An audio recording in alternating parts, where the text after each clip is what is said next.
now so all of y'all are aware, okay? The plan for the Molten Core, guys, is to do 3 bosses, the first 3 bosses, and then afterwards do a CG. So 3 bosses of Molten Core into CG, guys. That is the plan right now. Okay? Usuke. Kravik, thank you for the Prime 2 months. That should be good. Usuke. Thank you, Kravik, for the Prime as well. No, we cannot listen to the Pilaf song right now. I'm sorry. Dude, what is the hardcore add-on? It's literally just called hardcore. That's just it. It's just called hardcore. Man, this really makes you realize how big the world is, right, guys? Flying around the world just like this on a hippogriff. Just chilling, having a good time, man. Before we're gonna reach our inevitable doom in Molten Core. You can post our videos or just...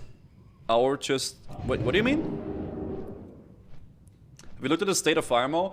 Oh, you mean for the classic Firemage? Yeah, I've seen, man. Like, Vanilla WoW has had an insane boom in players playing the game. It's goddamn crazy. It's actually really, really cool. There's been so many people playing. What happened to the Witchblade? So, I got a Witchblade in a Scholarman's Epoxide. You are completely right about that. It's actually right here. I'm not using the Witchblade because my weapon right now, the Soul Harvester, has 1% hit on spells. And it's very, very good having hit percentage on spells. Especially if you're a Warlock, right? I'm going to be using the Witchblade once I get an item from Strat Live. So, I need to go to Strat Live. Let me show you. Oh, the hell is Stratholm? It's down there. There is a boss you can summon after you kill Baselnazar. In that room, you can summon a boss called Sothos and Jarlan. Like as an individual person. Alright? It's a tier 0.5 boss you can summon for that quest chain, and that boss can drop this. Scepter of Interminable Focus. And this gives us 9 damage, 1% hit with spells, and 1% crit. Once I get this, then I can use the Witchblade. Alright? But not before that, because we need the hit percentage. So once I have this, then we can use it. That's how it goes. Thank you to Bios for the tier 1 sub. Wrath Firemage running empty, everybody's taking the free transfer to Gehennas, and faction changing. Well, I mean, that's happened plenty of times before with a bunch of different servers, right? So, like, Firemage is actually just dying. Is that what you're saying? Mala Okalika, good to see you, man. Hopefully you're doing well. Wait, so are you telling me I should transfer off my warrior from Firemage before the server completely dies? And I can't transfer off of it?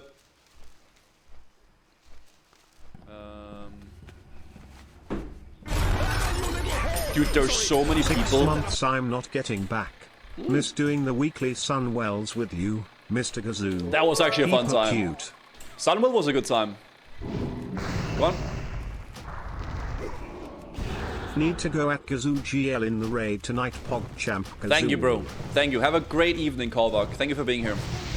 And thank you, Mr. Fruit, for the 6 months Prime as well. And Tobias for the tier 1. It's a big issue. There's probably gonna be so many people getting hit with FOMO, like fear of missing out, from like staying on Firemage. Oh, shoot. God damn. Yeah, Wrath is in a weird spot. I just don't think Wrath is that bad. It's not that bad, I think, but it's very raid loggy. That's the main thing about it, right?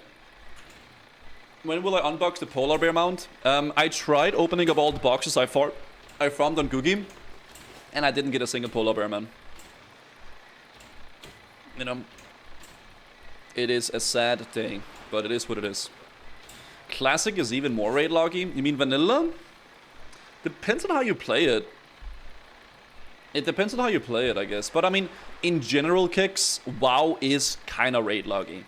Like, any version of the game, once you have your character fully decked out, it is kind of raid loggy. It's like, okay, you got everything done. You don't need gold. You don't need a mount. You don't need those things.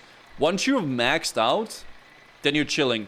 That is actually a big reason why I know this might be... Maybe a lot of you guys won't agree with this, but I personally actually really liked the Chrono Boon. Because it still incentivized people to go out and do PvP for the Songflowers and everything like that. But you could, whenever you got your world buffs, you could just store them up and keep playing your character, right? A lot of people don't like it because it's not, oh no, what about the world PvP? What about all that stuff?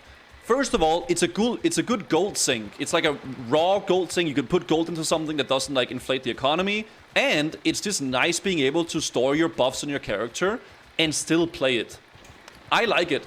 I really like Chrono Boon. As a person who likes to store up my buffs and then actually just play the game as well, it's nice. I like it. Quality of life, yeah, for sure. What about the dispel meta? Well, a lot of people that are really angry about it are people that want to grief with dispelling and like killing people with world buffs and stuff like that, right? And I still think there's gonna be world PvP even though there is Chrono Boon, but it's just gonna be less crazy. World buffs are bad. See, I don't know. I think world buffs are a very big part of Vanilla WoW though. And I think the Chrono Boon is a good way of managing it. Right? You don't have to get the world buffs if you don't want to, but you can get them and store them up and be ready for the raid and pump.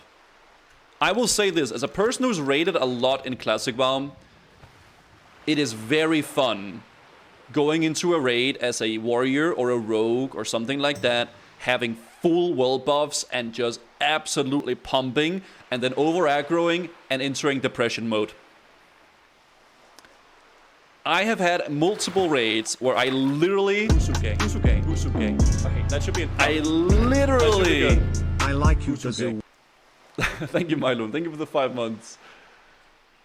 Going into, like, Blackwind Lair, over-aggroing a mob on Razor Gore and dying with full world buffs is the most depressing thing that can happen to you in Vanilla WoW. But, even though it's extremely sad, it makes dying in like the raids kind of like, you know, you're scared of dying. You know, you're like a little bit, oh shit, if I die I lose my buffs, man. I don't want to die, man. It's kind of funny, right? It's kind of funny in a way. So I don't know. I like world buffs, but I also don't like them, you know. Thank you, Ghoul, for the Prime. Also, Dirk, thank you for the 2 months Prime. And Mylon, thank you for the 5 months Tier 1. I AoE lip taunted on Nax DMF week with a PT CD up. Oof. Then you have the Rager Warriors who freak out if they die. Yep.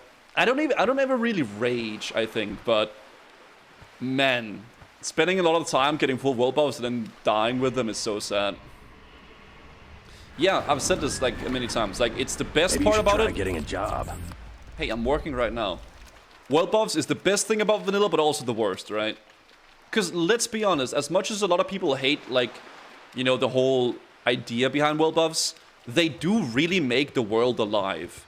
Going to CG as a full guild, everybody in Discord, picking up your buffs, then running to Blackrock Mountain together. It's fun, and it really makes it, you know, it's a big part of vanilla. It really is, right? If you like it or not, that's fair enough, but I think it's definitely a big part of it for sure. It's also fun to pump through content you already on farm. Yes, I agree, Frostbody. As a person who raided a bunch in vanilla, even though I had full gear on like a rogue or a warrior, I would still be incentivized to go into the raid with full world buffs, like to pump, right? Because now I got all the gear, I got all my world buffs. Now it's time to pump, all right? That's fun. Alright, the path is clear. Okay, so we're running to Diamond right now. Speaking of world buffs, guys, we're getting some buffs. Is it true you can dispel world buffs from other faction players? Not all the buffs. I will admit I can't remember the buffs you can dispel. I think you can dispel DM buff, Songflower, and Warchief. Is it those three? I know Oni can't be dispelled. Oni, you have to die.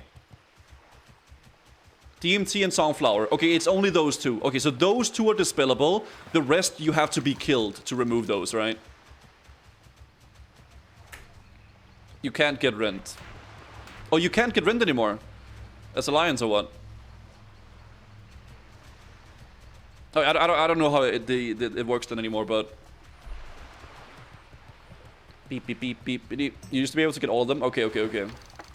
Oh, you can't dispel it. Oh, okay. I see what you mean. Yeah, I mean, I don't know. It's a cool thing about it. It's also kind of sucks, right? Am I having fun? Of course. Yeah, I'm enjoying it, man. We're preparing up for the raid right now. We're doing the raid is happening in like 45-ish minutes. So now we're just gonna make sure we don't die while running into Dire Maul. The weird thing is I have made this run so many times before, but I'm a little bit nervous now because it's hardcore, right? Because if you do pull one of these ogres, it's kind of scary, but we should be fine. You know, discovered through YouTube with Gauzy and arrived here following Max Level Constant and the big glop. Cheers, man. Yo, Bobby, welcome to the stream. Yeah, I mean, you came at a perfect time actually to join the stream because we're about to do we're about to go into Molten Core for the first time in EU. The EU hardcore community has not done Molten Core yet before. So today's plan is to do 3 bosses in Molten Core, and then we're gonna be doing CG. So Molten Core, 3 bosses into CG. That is the plan right now. It's literally gonna be the first time EU is doing Molten Core, so we'll see. I'm so happy I actually made it to 60 so I could be a part of this, though. CG Tiger Mount. There is like I think it's a rogue on EU that has the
do this shit.